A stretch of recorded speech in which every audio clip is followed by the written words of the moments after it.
गीता में जो श्लोक है, मत्तः परतरं नान्यात् किंचिदस्ति धनंजय मयि सर्वमिदं प्रोतं सूत्रे मणिगणा इव। इसका बाहरी अनुवाद क्या है, सब के सब जानते हैं। मैं श्रेष्ठ हूँ, मेरे अतिरिक्त दूसरा कुछ श्रेष्ठ हो नहीं सकता, और मुझ में ही ये पूरे जगत पिरोए हुए है। जैसे एक धागा में सारे मणि पिरोए हुए होते हैं, वैसे ही वो मणियों की भांति मेरे ही अंदर पूरे जगत पिरोए हुए हैं। अब देखिए, एक एक शब्द पर ध्यान दीजिए। मत्तः परतरं, मत्य शब्द का अर्थ जानते हैं, आत्म तत्व के अतिरिक्त। ना अन्यात् किंचिदस्ति धनंजय,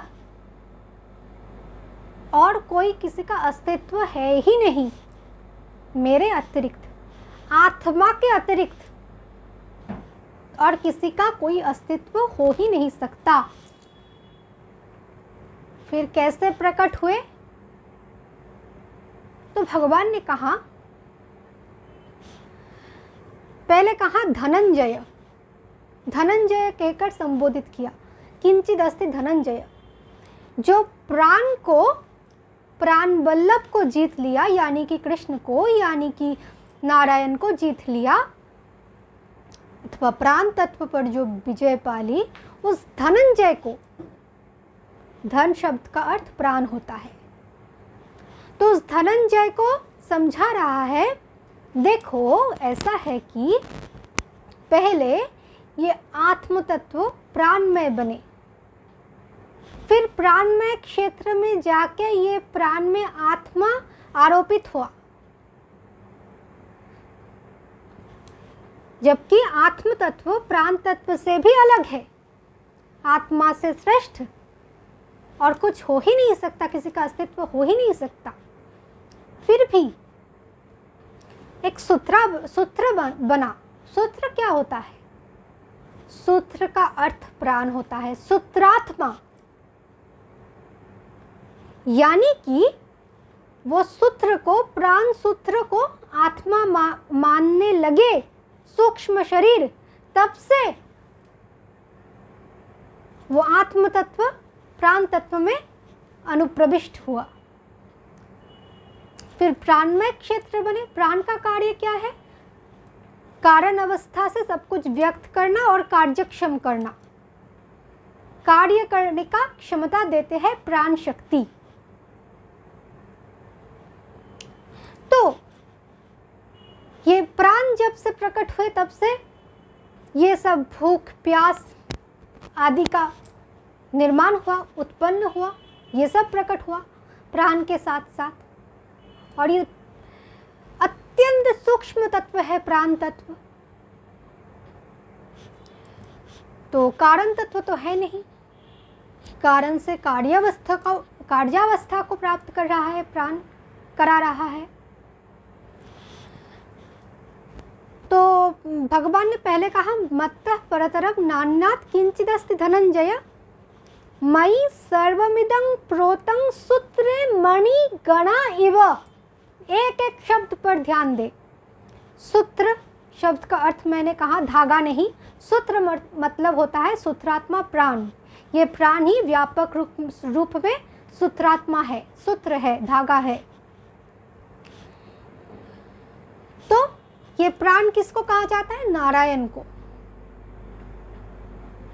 तो उस प्राण के संकल्प से क्या हुआ?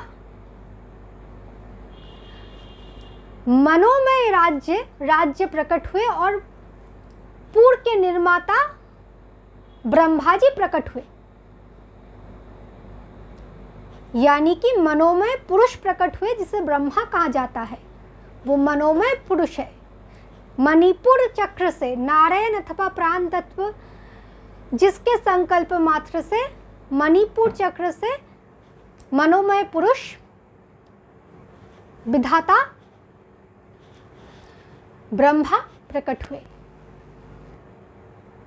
तो मणि गणा इव, ये मणि का अर्थ वो नहीं जो आप समझते हैं कि भगवान कह रहे हैं कि मणियों की भांति पिरोया हुआ है। प्रोतम शब्द का अर्थ पिरोना नहीं है। जब से ब्रह्मा है तब से परमपिता है, जब से पिता है तब से पितृ है, जब से पितृ है तब से संस्कार है, तब से प्रेत है, तब से प्रोतम। तो पिता, पितृ, पितृंग, प्रेत, वहां से वो प्रोतम शब्द का निरूपण किया। ये संस्कार को जो पितृरूपी है और मरने के बाद जो प्रेत रूप संस्कार वहन करता है, फिर शरीर पाता है, फिर मरते हैं, फिर पितृ का संस्कार ले जाते हैं प्रेत बन के, फिर जन्म लेते हैं, उस चक्र को प्रोतम कहा। पिता से लेकर प्रेत तक, पितृ से लेकर प्रेत तक के संस्कार को। और मणिपुर चक्र के निर्माता अब प्राण तत्व आरोपित हुए। पहले आत्म तत्व मत्त परतरं नान्यात् किंचिदस्ति धनंजय मयि सर्वमिदं प्रोतं। पहले मैं ही प्राण रूप में प्रकट हुआ, आत्म तत्व प्राण रूप में आरोपित हुए। फिर प्राण से बना मणिपुर चक्र मनमय ब्रह्मा। फिर मनमय ब्रह्मा ने क्या किया? पुर बनाए। किसके लिए पुर बनाए? गणाइव, गण के लिए, यानी कि लोक के लिए। गण का अर्थ व्यक्ति होते हैं, जीव होते हैं, लोक होते हैं। तो शिवगण से लेकर नरगण तक, नागगण तक सब कुछ गण है। 14 भुवन सब कुछ गण है। तो ब्रह्मा जी ने सारे सृष्टि का विस्तार किया, गण का विस्तार किया, जनगण का विस्तार किया, और उस अन्नमय कोश में वो परम स्वतंत्र आत्म तत्व आरोपित होकर क्षुद्र हो गए, स्थूल रूप में प्रकट हुए, गण रूप में प्रकट हुए, मन रूप में प्रकट हुए, प्राण रूप में प्रकट हुए, विज्ञान रूप में प्रकट हुए।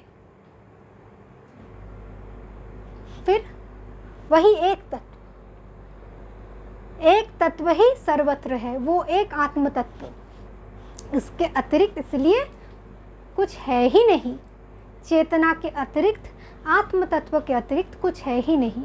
जो कुछ भी दिखाई दे रहा है वहाँ वही आत्म तत्व का आरोप है, आरोपण है। बस यही एक एक शब्द का अर्थ, गूढ़तम अर्थ मैंने बताई।